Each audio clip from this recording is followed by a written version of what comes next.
YouTuber, ngayon itatry natin itong aking XR125 na hindi na natin mapaandar gamit ang kanyang electric starter, dahil nga ang suspicion natin dito ay lobat na ito.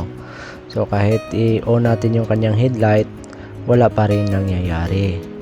At ngayon subukan natin ang kanyang hazard. Ngayon ang nagiging hazard yung lead light ng ating switch panel, pero yung signal light niya walang ka-effect. So kaya susubukan nating palitan ito ng bagong baterya, kaya kailangan nating bumili online.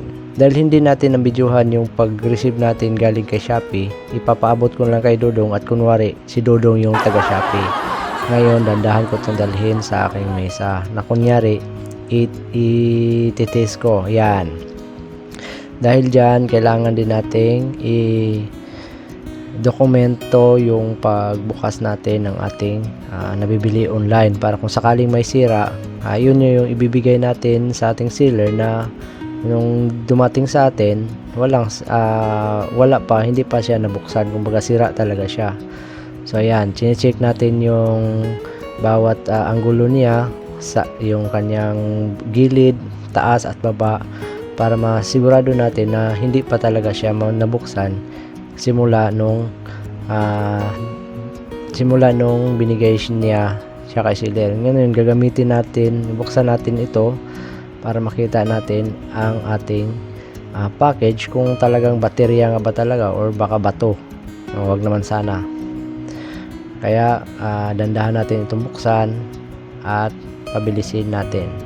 Ayan, natanggal na natin ang kanyang balot.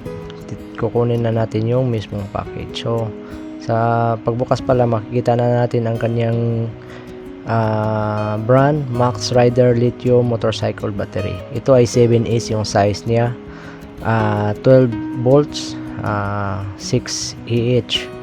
Ngayon first time ko kasing gumamit ng lithium na battery, so subukan natin kung hanggang kailan to mag-expire, kasi yung mga lead battery na ginagamit ko dati ay umaabot yun ng higit kumulang 4 at 5 taon.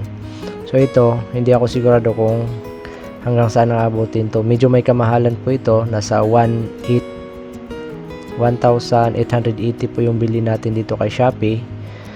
Kaya ngayon, i-check natin kung maganda ba yun, at saka i-check muna natin kung gumagana ba yung package, since may LCD naman siya, kung nag-actual reading ba ang kanyang voltage. So hindi na natin to gamitan ng multi-tester, kahit yung reading na lang muna niya. So nakikita natin dito 13.3 volts, at saka nakikita din natin dito yung lifespan niya simula nung na-activate siya. Meron siyang pangalawang araw ngayon simula nung simula nung nabuksan siya ng seller. So kapangalang araw ngayon naibigay na sa akin yung mismong battery.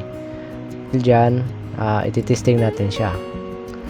So kunyari galing dito, dadalhin ko siya sa aking motor para itesting natin kung talaga bang gumagana, at idodokumento natin kung gaano ba katibay itong si Max Rider. Pasok na natin at ibalik natin yung takip. Yan. Ngayon ilagay natin ang susi sa kanyang susian. Yan. Ngayon i-start natin. Di ba? Maandar na siya. Di ba? Hazard. Ayun, di ba? May ilaw yung dalawang hazard natin. So okay siya, okay.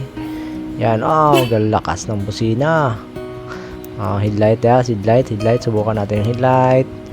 Ayun, di ba? So yun, mahina lang pala talaga yung battery. So sana magtagal sa akin itong lithium battery na to.